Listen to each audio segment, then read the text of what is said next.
Hello student, welcome in social study class. हम पहले 3 lesson पढ़ चुके हैं। पहला भारत का संविधान के बारे में, और दूसरा धर्मनिरपेक्षता के बारे में, और तीसरा लेसन जो हमने अभी पढ़ा था हाल ही में वो था भारतीय संसद। भारतीय संसद को हमने समझा और अब हम चौथा लेसन शुरू करने जा रहे हैं। इसका नाम है कानूनों की समझ। कानूनों की समझ। तो इस कानूनों की समझ के बारे में जब हमने लेसन नंबर 3 पढ़ा था अपना, उस लेसन नंबर 3 में संसद का एक प्रमुख काम था कानून का निर्माण करना, कानून बनाना। तो मैंने आपको बताया था कि कानून किस तरह से बनते हैं और उनकी आवश्यकता क्यों पड़ती है, कानूनों की ज़रूरत हमें क्यों पड़ती है, कानून कौन बनाता है, कैसे बनते हैं कानून, वो सब हमने आपको बताया था कि हम अगले इस विशेष चैप्टर में पढ़ेंगे। तो ये आपके सामने अब आ गया है कानूनों की समझ। तो हम यहाँ पर शुरुआत करेंगे। कानून तो प्राचीन काल में भी थे और उसके बाद में मुगल काल में या उससे पहले सल्तनत काल में भी थे, लेकिन यहाँ पे हम बात करेंगे औपनिवेशिक कानून से। औपनिवेशिक कानून का मतलब क्या है, ये औपनिवेशिक के बारे में आप पहले पढ़ चुके हैं। औपनिवेशिक का अर्थ है जो ब्रिटिशर्स थे, जब उन्होंने यहाँ पे भारत पे शासन किया तो उस समय कानून व्यवस्था कैसी थी, वहाँ से हम शुरुआत करेंगे।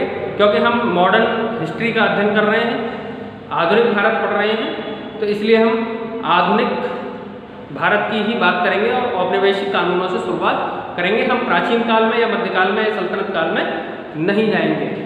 शुरुआत करते हैं। औपनिवेशिक काल में जो कानून बना करते थे, उन कानूनों में क्या था कि सारे कानून अंग्रेजों के लिए बने हुए थे और उसमें भारतीयों की आवाज़ को दबा दिया जाता था। उनके लिए कानून, उनके फेवर में कानून नहीं थे। तो औपनिवेशिक कानून में एक बात ये भी थी कि गरीबों के लिए अलग कानून था, अमीरों के लिए अलग कानून था, और जो निचली जातियाँ होती थी उनको ज़्यादा सजा दी जाती थी, और जो उच्च सवर्ण या अच्छी जातियाँ होती थी उनको कम सजा मिलती थी। यानी आप देखिए कितना डिस्क्रिमिनेशन, देखिए आप, समानता नहीं थी, बिल्कुल भी समानता नहीं थी।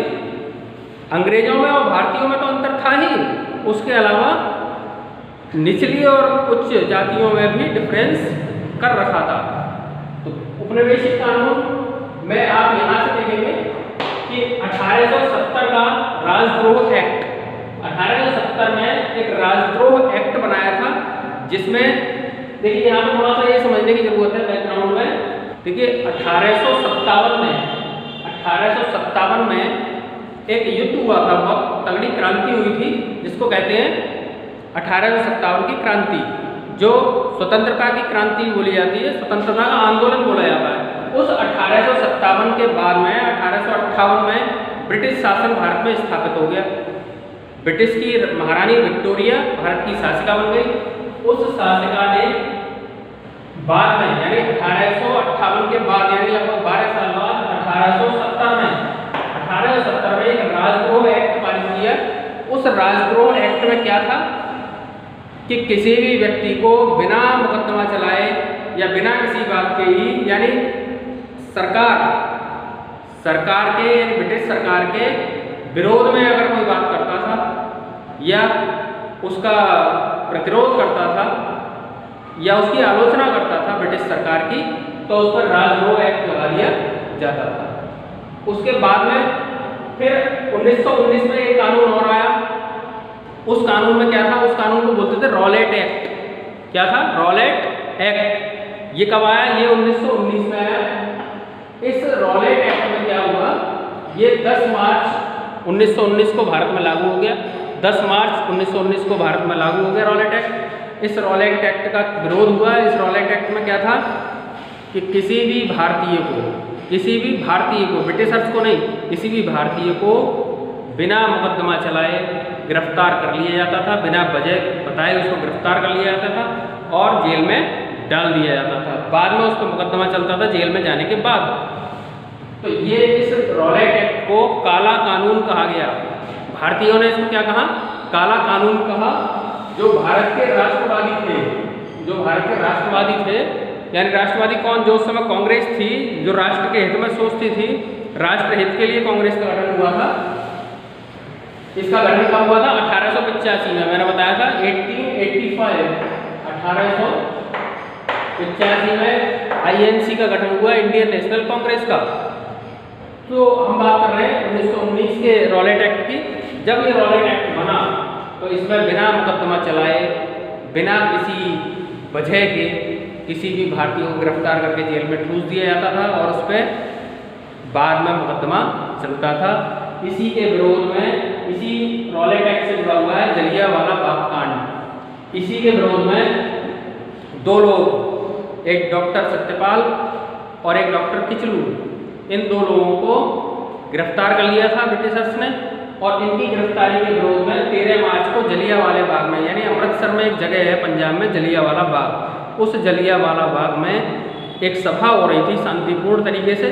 किसकी विरोध में? इस रॉलेट एक्ट के विरोध में डॉक्टर सत्यपाल और डॉक्टर किचलू को गिरफ्तार कर लिया था। उनकी गिरफ्तारी के विरोध में, यानी ये जुड़ा हुआ है इससे, रॉलेट एक्ट से जुड़े हुए दो लोग हैं और उन दोनों की गिरफ्तारी के विरोध में जलियांवाले बाग कांड में एक सभा हो रही थी। उस सभा में जनरल डायर नाम के एक व्यक्ति ने आकर के सारे उसके एंट्री गेट बंद कर दिए और एंट्री गेट बंद करने के बाद अंधाधुंध गोलियां चला करके सैकड़ों भारतीयों की निर्मम गोली मारकर गोलियों से हत्या कर दी। तो वहाँ पर बहुत ही भीषण ये कांड हुआ था। 13 अप्रैल है ये, 13 अप्रैल 1919 की घटना है ये, इसको ध्यान रखें। 13 अप्रैल 1919 को जलियांवाला बाग कांड हुआ था और वहाँ निर्ममता से सैकड़ों भारतीयों को मार दिया गया था। अब आगे समझेंगे। उसके बाद में फिर राष्ट्रवादियों ने विरोध करना शुरू कर दिया। विरोध जो है किस तरह से हुआ? समानता का संघर्ष। समानता का संघर्ष आपने पढ़ा है कि समानता में क्या होता है कि आज भी ये समानता का संघर्ष चल रहा है, उससे पहले भी चलता था और उससे और पहले भी चलता था। देखिए, पहले तो चला था ब्रिटिश और भारतीयों के बीच, यानी ब्रिटिश के लिए अलग कानून थे और भारतीयों के अलग थे। तो बात क्या है कि इनमें समानता होनी चाहिए, ठीक है। उसके बाद में फिर जब इनमें समानता की बात चली, उसके बाद में जब धार्मिक समानता की बात आने लगी कि हिंदू मुस्लिम, ठीक है ना। ये तो आपने अभी आपको पता है कि जब संविधान बना है तो उसमें सभी धर्मों को समान अधिकार दिया है, धर्मनिरपेक्ष बना दिए। तो ये धार्मिक समानता की बात हो गई। वर्तमान में क्या चल रहा है? लैंगिक समानता। यानी अब लैंगिक समानता की बात चल रही है कि महिला और पुरुष एक होने चाहिए, महिला और पुरुष के साथ एक समान व्यवहार होना चाहिए, बेटा बेटी के साथ एक समान व्यवहार होना चाहिए। तो इस तरह के ये समानता की बातें चलती रहती हैं। मैंने आपको बता दी, पहले ब्रिटिश और भारतीय के बीच में समानता की बात हुई, फिर धर्म के आधार पर कि हिंदू मुस्लिम, है ना, हिंदुओं के लिए समानता, मुस्लिमों के लिए समानता, दलितों के लिए, सवर्णों के लिए, ये सब बातें चलती रहती हैं, आरक्षण वगैरह ये सब चलते रहते हैं। अब वर्तमान में लैंगिक समानता की बात आ गई। अब स्त्री पुरुषों की बात चल रही है, लड़का लड़की की बात चल रही है, सब समान है, कानून की नज़र में सब समान है। इसके लिए कानून बने हैं। तो अब बात आती है कानूनों की जरूरत क्यों, कानूनों की जरूरत क्यों पड़ती है। देखिए, इसमें आपकी बुक में एक स्टोरी भी दे रखी है कि पहले क्या था कि यदि किसी स्त्री को उसके पति ने पिटाई कर दी या किसी महिला की उसके बेटे ने या उसके घर के किसी और सदस्य ने उसकी प्रताड़ना कर दी, हिंसा कर दी, पिटाई कर दी, तो कोई उसका कानून नहीं था, ठीक है, उसका कोई कानून नहीं था। मतलब घरेलू हिंसा के लिए कोई कानून नहीं था। केवल किसी बाहर वाले से अगर लड़ाई हो गई तब तो सुनवाई होती थी। अब घर में लड़ाई हो गई तो उसके लिए कोई घरेलू हिंसा के लिए कोई कानून नहीं था। और एक फौजदारी वाला था। फौजदारी में क्या है, किसी बाहरी पक्ष से आपकी लड़ाई हो गई और फौजदारी में क्या होता है कि उसके चोट भी लगनी चाहिए, ठीक है ना। अब हिंसा का, घरेलू हिंसा का मतलब ये नहीं है कि मतलब उसके हाथ पैर ही तोड़ दिए जाए, उसको खून खराबा कर दिया जाए। घरेलू हिंसा में आप जानते हैं कि मार पिटाई होती रहती है महिलाओं की, ठीक है ना। तो ये सब शोषण के अंतर्गत आते हैं। तो इनके लिए कानूनों की बदलाव की जरूरत पड़ने लगी, महसूस करने लगे भारतीय को। इधर के ब्रिटिशर्स और भारतीयों में जो समानता नहीं थी तो इसके लिए भी विरोध करने लगे। तो इन सब चीज़ों के लिए कानूनों की जरूरत पड़ने लगी। कानून कौन बनाता है और कानून कैसे बनते हैं? कानून बनते हैं जनता की आवाज़ पर। जब जनता आवाज़ उठाती है तभी कानून बनते हैं। कानून अपने आप से नहीं बनते। कानून कैसे बनते हैं ये तो आपको पता है। कानून बनाने का प्रोसेस ये लिखा हुआ है। सबसे पहले कोई मंत्री होता है, वो एक विधेयक प्रस्तुत करता है। विधेयक कहाँ पर रखता है? सदन में रखता है। सदन दो है, एक उच्च सदन, एक निम्न सदन, एक लोकसभा और एक राज्यसभा। राज्यसभा उच्च सदन है और लोकसभा निम्न सदन है। दोनों में से किसी भी एक सदन में मंत्री रख सकता है किसी भी विधेयक को। यानी जब तक कोई कानून का एक मसौदा या ड्राफ्ट होता है उसको क्या बोलते हैं हम? विधेयक। यानी मैं कोई कानून बनाना चाह रहा हूँ आज की तारीख में, तो वो एक विधेयक होगा, वो कानून नहीं होगा। कानून कब बनेगा? जब वो सदन में रख दिया जाएगा और राष्ट्रपति के हस्ताक्षर बनने के बाद में कानून बनेगा। तो पहले विधेयक होता है, वो कोई मंत्री रखता है, फिर सदन में उस पर चर्चा होती है, दोनों सदनों में वो पारित होता है। उसके बाद में राष्ट्रपति उस पर साइन करते हैं, हस्ताक्षर करते हैं, फिर उसके बाद कानून बनता है और कानून फिर कार्यपालिका के द्वारा, जो मंत्रिमंडल होता है उसके द्वारा लागू होता है। और उसका संरक्षण कौन करता है? भारत की न्यायपालिका करती है, जो हाई कोर्ट, सुप्रीम कोर्ट और जो जिला में कोर्ट होती है वो सब उनका संरक्षण करती है। उसके लिए व्यक्ति न्यायालय की शरण में जा सकता है। तो अब बात यहाँ से करते हैं कि कानून की जरूरत तो आपको पता लग गई। जब इस तरह के डिस्क्रिमिनेशन होंगे, असमानताएं होंगी, तो जनता विरोध करेगी। उसके लिए क्या करती है जनता? सड़कों पर उतरती है, मीटिंग करती है, जनसभाएं करती है, समाचार पत्रों के माध्यम से अपनी बात को रखती है, टीवी चैनलों के माध्यम से अपनी बात को रखती है, और भी बहुत सारे माध्यम है, इंटरनेट के माध्यम से अपनी बात को जनता रखती है। ये सब आपने, जब आप न्यूज़पेपर पढ़ेंगे, आप करीब 1 हफ्ते या 10 दिन न्यूज़पेपर लगातार पढ़िए, आपको पता चल जाएगा कि कौन कौन से मुद्दे इस समय चल रहे हैं, कौन कौन से कानूनों की मांग इस समय चल रही है। ये सब देखने के विषय है, पढ़ने के विषय है। तो बात आती है कानून कौन बनाएगा? कानून बनाता है संसद। देश के लिए कानून संसद बनाता है और प्रदेश या राज्य के लिए कानून राज्य की विधायिका बनाती है, राज्य की विधानसभा बनाती है। यहाँ पे हम बात देश की कर रहे हैं, तो देश का कानून देश की संसद बनाती है, यानी लोकसभा और राज्यसभा और राष्ट्रपति मिलकर के। अब कानून कौन बनाता है? जनता। जनता खुद तो जा नहीं सकती संसद में, तो वो किसके लिए माध्यम बनाती है? किसको? जिसको उसने चुन के भेजा है, जिसको उसने इस काम के लिए 5 साल के लिए नियुक्त करा है। वो कौन है? प्रतिनिधि। प्रतिनिधि कौन है? प्रतिनिधि है हमारे एमपीज। कौन है? एमपीज। यानी हमारे जो सांसद हैं वो इस काम को करते हैं। तो हमारा सांसद एक विधेयक के रूप में प्रस्तुत करता है उस कानून को, पहले जनता की आवाज़ को सुनता है, उससे संबंधित प्रश्न करता है पहले संसद में, और प्रश्नों के बाद में जब चर्चा जब ज़्यादा अच्छे स्तर पर पहुंच जाती है, वास्तव में आवश्यकता महसूस होने लग जाती है इस चीज़ पर, तब फिर वो एक मसौदा तैयार करता है। मसौदा का मतलब होता है एक ड्राफ्ट, एक रफ तरीके से उसको बनाता है, और रफ बनाने के बाद में उस ड्राफ्ट को कहाँ रखता है? संसद के पटल पर रखता है। चाहे वो लोकसभा के पटल पर रखे, चाहे राज्यसभा के, किसी भी एक पटल पर रखने के बाद वहाँ पर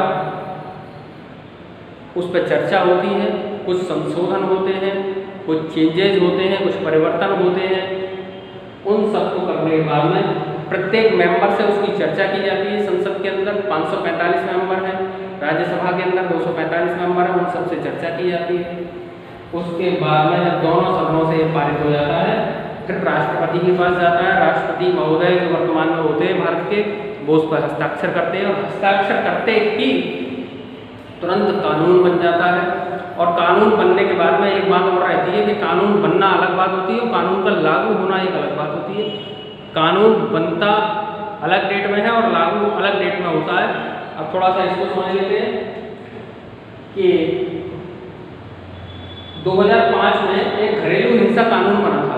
2005 में घरेलू हिंसा कानून बना था महिलाओं के लिए। महिलाओं का शोषण, चाहे आर्थिक हो, चाहे शारीरिक हो, चाहे मानसिक हो, चाहे यौन शोषण हो, किसी भी तरीके का शोषण हो, उन सब के ऊपर एक घरेलू हिंसा कानून बना था। तो इसकी शुरुआत हुई थी 1990 से।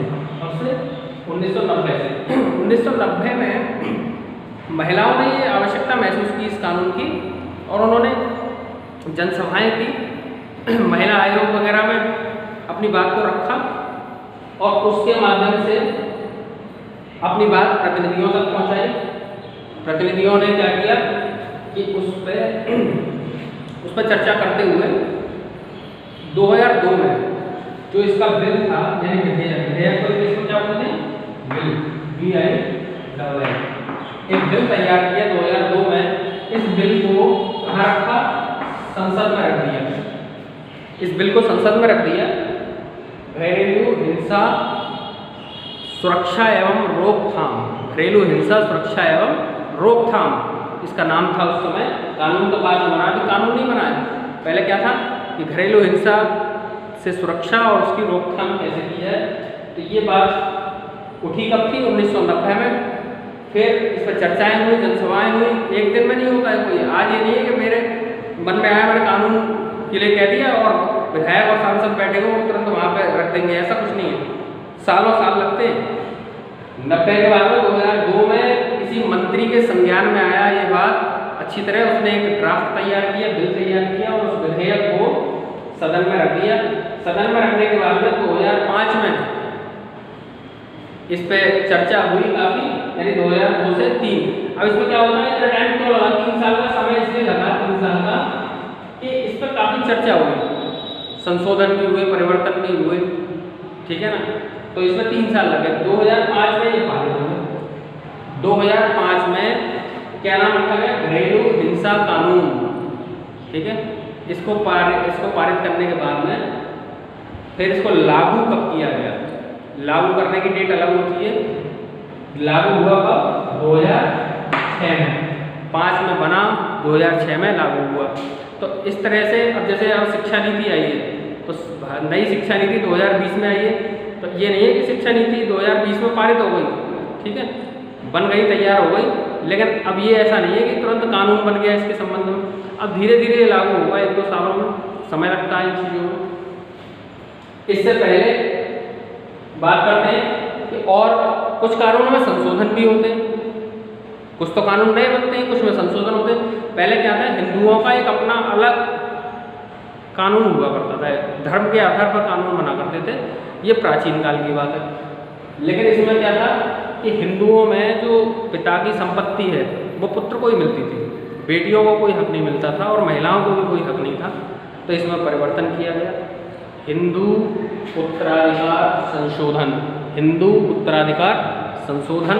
इस संशोधन में क्या किया गया कि महिलाओं को, बेटियों को, पुत्रियों को अपने पिता की संपत्ति में अधिकार मिलना शुरू हो गया।